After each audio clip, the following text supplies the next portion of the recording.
आणि कॉलेजचे म्हणजे आपले सर्व शिक्षक आणि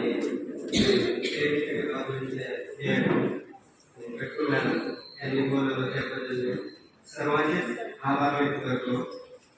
आणि मला तर अभिमान वाटतो की मी या कॉलेजमधून एवढ्या पुढे गेलो आहे की मी कसा घडलो.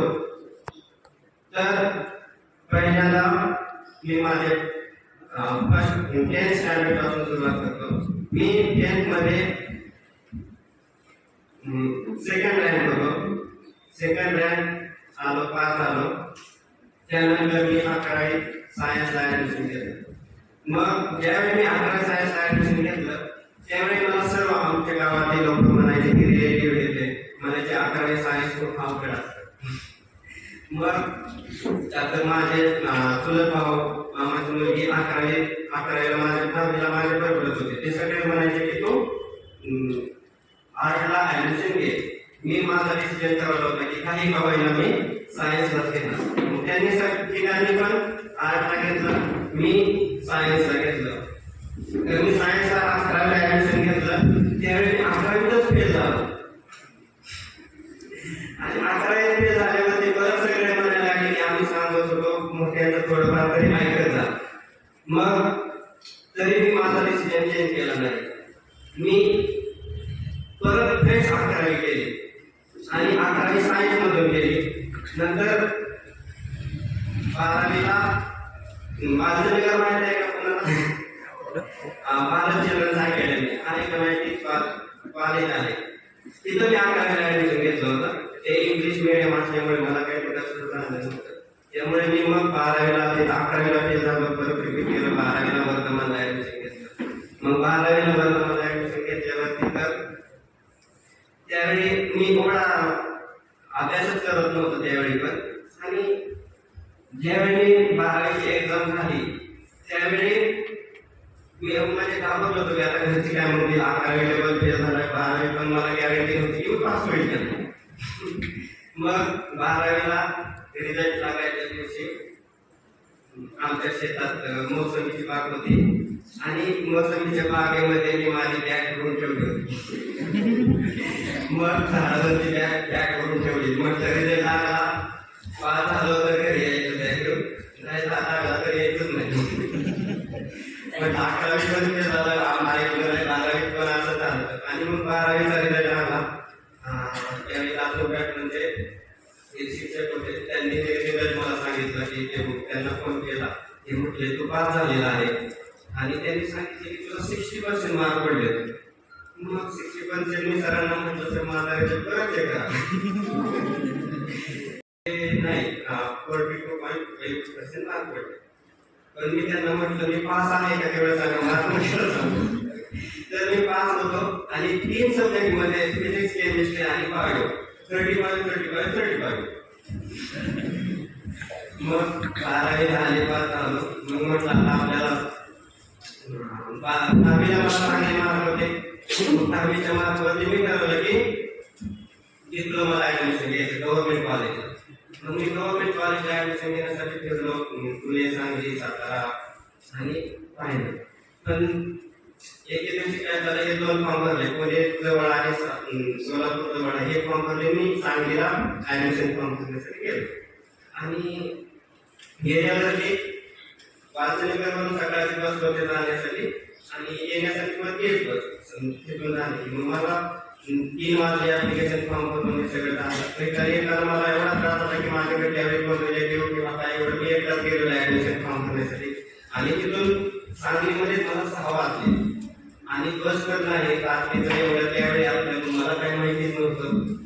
मग सांगलीमध्ये गेल्यावरती एक असं बस स्टँडवरती एक जण भेटला आणि तो म्हटला चल म्हटला विद्यापर्यंत तुला बस आली तर तिथून तुला पुढे भेटेल नाही घरी. मग विद्यापासून तो वडूजपर्यंत होता. वडूजमध्ये मी बसला, तिथून वडूजपर्यंत आलो. रात्रीचे 11 वाजले. 11 वाजल्यावरती त्याने मला तिथं म्हटला तो आजचे दिवस माझ्यापाशी राहा आणि सकाळ जा. मी एवढं घाबरलो होतो की म्हटलं मला तर काय माहित नाही आणि हा मुलगा तर हा म्हटल्यावरती मी आता कर येत नव्हता. आता पुढं पण जाता येत नव्हतं, बस रात्रीचे नव्हते. मग त्याचे बस स्टँडपासून त्याचं घर जवळच होतं, त्यांनी मला नेलं, जेवण दिलं, म्हटलं सोपा येतं आणि सकाळ सकाळ पण जावं, बसने जावं.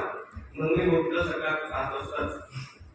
उठल्यावरती तो म्हटला जेवण हे करून जावा, चहा पिऊन जावा. मी म्हटलं मला इथं राहण्यासाठी जे सोय दिली त्याबद्दल म्हटलं मी तुमचा आभारी आहे आणि मी निघतो. तो मला बस स्टँड पर्यंत सोडण्यासाठी आला, बस स्टँड वरती बसून दिला. म्हणजे तिथून मी डायरेक्ट इंदापूरला घरी आलो आणि दत्ताचा रंगे इथलाच आहे, कशी एमएससीचा पॅशनेट आहे मध्ये. तरी आमच्या शेजारचा आहे, त्याला म्हटलं माझं एमएससी तर बीएससी ला ऍडमिशन घेऊन टाक. म्हटलं आता काय नको, एवढा त्रास करण्यापेक्षा बीएससी ला ऍडमिशन घेऊन टाकलं. मग बीएससी केल्यावरती बीएससी एसवाय केलं आणि नंतर बीएससी झाल्यानंतर पुढे काय करायचं मी तर प्लॅनिंग होतं की तो पण म्हटलं होता की बीएससी झाल्यावरती कंपनीत पण जॉब भेटेल. मग म्हटलं चला कामामध्ये जॉब भेटेल म्हटल्यावरती बीएससी करायचं प्लॅनिंग ठरवलं. मग बीएससी केली, परत जॉब भेटेल. मग म्हटलं चला कामामध्ये जॉब भेटेल म्हटल्यावरती बीएससी करायचं प्लॅनिंग ठरवलं. मग बीएससी केली, परत म्हटले की बीएससी वरती एवढे छान म्हणजे बऱ्यापैकी जॉब नाही, एमएससी केलं की चांगले जॉब भेटतात. मग एमएससी केलं, एमएससी ला ते पण कुठे मी ऍप्लिकेशन टाकले पुण्यात येते. मग इथं राहण्याची सोय होती, हॉस्टेल होतं. मग हॉस्टेलला भेटलं, ऍडमिशन भेटलेलं होतं अगोदर, त्यामुळे म्हटलं मग बाहेर जाण्यापेक्षा खर्च एवढा करण्यापेक्षा आपले कॉलेज आहे जवळच्या जवळ सर्व आहे तिथे, चला इथंच ऍडमिशन. मग इथंच एमएससी ला पण ऍडमिशन इथंच घेतलं. एमएससी पासून एमएससी फर्स्ट सेमिस्टरला मी एकही सब्जेक्ट दिला नाही, फर्स्ट सेमिस्टर बॅकलॉग. सेकंड सेमिस्टरला ठरवलं की आता आपल्याला एटीकेटी तरी पाहिजे. मग एटीकेटी साठी मी सेकंड सेमिस्टर दिले. मग सेकंड सेमिस्टर मध्ये एटीकेटी पास झालो, सेकंड इयरला ऍडमिशन भेटलं एटीकेटी झाल्यामुळे. मग सेकंड इयरला ऍडमिशन घेतलं की थर्ड सेम दिले, थर्ड सेम मध्ये 2 सब्जेक्ट निघले. फोर्थ सेम असं वाटतच नव्हतं की आपण काहीतरी करावं. मग सेकंड सेमिस्टरला पण एमएससीच्या सेकंड सेमिस्टरला पण एकही पेपर दिला नाही. मग झाले टोटल मिळून माझे 7 बॅकलॉग एमएससी ला राहिले. पण त्यातून एक आहे की मी देऊन फक्त मी जेवढे सब्जेक्ट दिले बॅकलॉग मध्ये तेवढा मला देऊन एकच सब्जेक्ट केला होता, तो म्हणजे 210. नाहीतर एक असं नाही की मी डबल दिला आहे आणि तो केला. 210ला खूप सगळा पेपर लिहिला होता. मला वाटत होतं की मी 55-60 तरी मार्क पडते. पण मी सगळे म्हणायचे तू एवढा लिहिलेला आहे तर चेकिंग कर. म्हटलं मला ते चेकिंगला पाठवायचंच नाही. म्हटलं फेल झालं अजून देता येईल.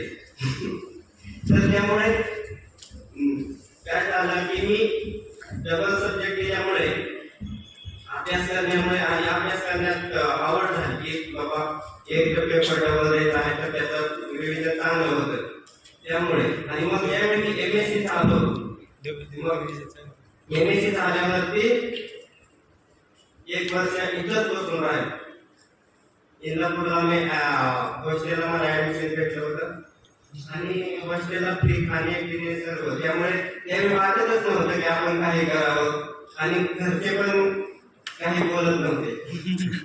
त्यामुळे घरच्याला पण काय घरच्यांना रिझल्ट मागवला तर रिझल्ट आहे काय दाखवला कधीच नाही.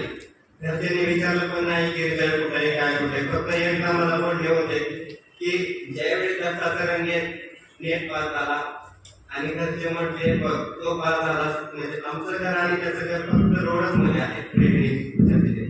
मग ते म्हटले तू फक्त आणि फक्त फिरतोय टाइम वेस्ट घालवला. मग त्यावेळी मला पण माहित नव्हतं की IIT CSIR भारतामध्ये एवढे इन्स्टिट्यूट आहेत. मग मला 2-3 IIT माहिती होते फक्त. तो पण तर IIT ला जॉईन झाला होता IIT बॉम्बेला म्हणून IIT ते माहिती करत 2-3 IIT चेन्नई IIT दिल्ली 3-4 माहिती झाले. मग त्यावेळी मग मी IIT Bombay IIT Chennai application केलं. IIT चेन्नईला माझं गेटवरती सिलेक्शन झालं. मग सिलेक्शन झाल्यावरती ज्यावेळी 1 मंथ मी IIT चेन्नई मध्ये राहिलो. पण खाण्यामुळे आणि तिथं असं नव्हतं की बाहेर पण खायचं किंवा काय नसल्यामुळे मी म्हटलं की आता तिथून आपल्याला 1 नाही 2 नाही 5-6 वर्ष काढायचे होते. म्हटलं आपण 6 वर्ष तर राहणारच नाही राईस वरती. मग तिथं सोडलं. ज्यावेळी मी तिथून IIT सोडले त्यावेळी एक्झॅक्ट 20 डेज राहिले होते नेटची एक्झाम आणि 20 डेज राहिल्यावरती मी डिसिजन घेतला की तिथं पण मी माझ्या मनाने डिसिजन दिला. मी घरच्यांना विचारलं नाही किंवा कोणाला विचारलं नाही. माझा मी डिसिजन घेतला. मी IIT सोडले. तिथले सायंटिस्ट होते काय ते माझे गाईड पण म्हटले की तू का सोडलं. मी त्यांना डायरेक्ट म्हटलं आता सोडताना पण रिझन द्यावं लागतं. मी म्हटलं की माझी असिस्टंट प्रोफेसर निवड झालेली आहे त्यामुळे मी PhD सोडलं. मग तरी 2-3 सायंटिस्ट होते म्हटले हा तुझा डिसिजन चांगला आहे तू घेतलेला आहे तर जा गाईडचं ओरडलं. पण त्यांना माहिती होतं की मी त्या रिझनमुळे सोडतोय. मग सोडून डायरेक्ट आलो. 20 दिवस राहिले होते कारण माझ्याकडे गॅरेंटी नव्हती. त्यामुळे मी ठरवलं होतं की आता जर PhD केली तर महाराष्ट्रातच करायची. आणि महाराष्ट्रात 3 इन्स्टिट्यूट आहेत IIT बॉम्बे, CSIR पुणे आणि IISER पुणे. मग म्हटलं 3च इन्स्टिट्यूट मध्ये केली तर PhD करायचं काय आपल्याला जमणार नाही. का तर त्यांचे लग्न झाले ते फॅमिली करून राहते. पण मी सिंगल असल्यामुळे मी डिसिजन घेतला की आपण तिथंच राहायचं. मग तिथून सोडलं. 20 दिवस राहिले होते. तिथून डायरेक्ट कोल्हापूरला आलो. 19 दिवस गेले राहिले. 19 दिवस मी अभ्यास केला. त्यातून परत चेन्नईला. तिथून परत एक्झामच्या आदल्या दिवशी मी चेन्नईला गेलो. आता राहिली सोय तिथं नसल्यामुळे मी त्यांच्या रूमवरती गेलो. ते म्हटले तू एवढं लांब एक्झामसाठी आला तुला तर प्रोफेसर झाले आता काय एक्झाम करत आहे. मग त्यांना मी सांगितलं नाही म्हटलं आलंय आता असं फिरण्यासाठी आलो होतो त्यामुळे. मग तिथून एक्झाम दिली. डायरेक्ट कोल्हापूरला गेलो आणि कोल्हापूरला गेल्यावरती परत तिथून पुण्याला गेलो. लँग्वेजचा काय प्रॉब्लेम आहे सर? तिथं आमच्या इन्स्टिट्यूटला इंग्लिशचा आहे त्यामुळे इन्स्टिट्यूटमध्ये जेवढे स्टाफ असेल किंवा ते इंग्लिशमध्येच बोलतात. आणि जर तुम्ही शॉपमध्ये गेला शॉपमध्ये लोकांना इंग्लिश येतच नाही. कुठं काही तुम्ही मार्केटला गेला तिथे लोकांना जसं आपल्याकडे फॅमिली मार्ट DMart राहते तसे DMartला जायचं डायरेक्ट काय लावले जायचं स्कॅन करायचं घेऊन यायचं. त्यामुळे मी लोक बसायचं नाही की हे काय आहे ते काय आहे आणि सगळं असेल मला स्वतः हे करायचं. आणि मी सांगतो जर तुम्हाला इथून तुम्हाला गायडन्स पाहिजे असेल तर तुम्ही इथून नेट करणार असाल तरी कॉन्टॅक्ट करू शकता. आणि काहीतरी प्रॉब्लेम आला तर सर्व आहेत प्रोफेसर आहेत मॅडम आहेत काही प्रॉब्लेम आला त्यांना विचारत जावा. कारण तुम्हाला जर आता करायचं आहे ना 2 वर्ष 3 वर्ष वेळ निघून गेल्यानंतर काही होत नाही हे मला माहिती आहे. माझा पण थोडा वेळ गेला आहे त्यामुळे मी तुम्हाला आता सांगतो की तुम्ही आतापासूनच डिसिजन घ्या की मला हे करायचं आहे. MSc करणार मी असे पाहिले 3-4 वर्ष जॉब करतात आणि मग म्हणतात आता मला हे करायचं आहे किंवा मला चांगला अभ्यास करायचा आहे. त्यामुळे आतापासूनच तुम्ही डिसिजन घ्या आणि चांगला अभ्यास करा. आणि जे नेट आहे कोणतीही एक्झाम असेल ते चांगल्या मार्गाने पास व्हा. आणि मला काय विचारायचं असलं तरी विचारा. आणि आपल्या कॉलेजमध्ये एवढे चांगले शिकवणारे सर आहे त्यांचा उलट तुम्ही फायदा घ्या. की सरांना परेशान करून सोडायचं की सर मला हे सांगा. मी तर म्हणतो एक पण येत नसेल की सर मला हे समजून नाही येतच नसते. त्यांना वाटत असेल कसं विचारायचं आपल्याला विचारायचं लोक उलट सरांना विचारायचं की सर मला हे समजलं नाही मला अजून सांगा.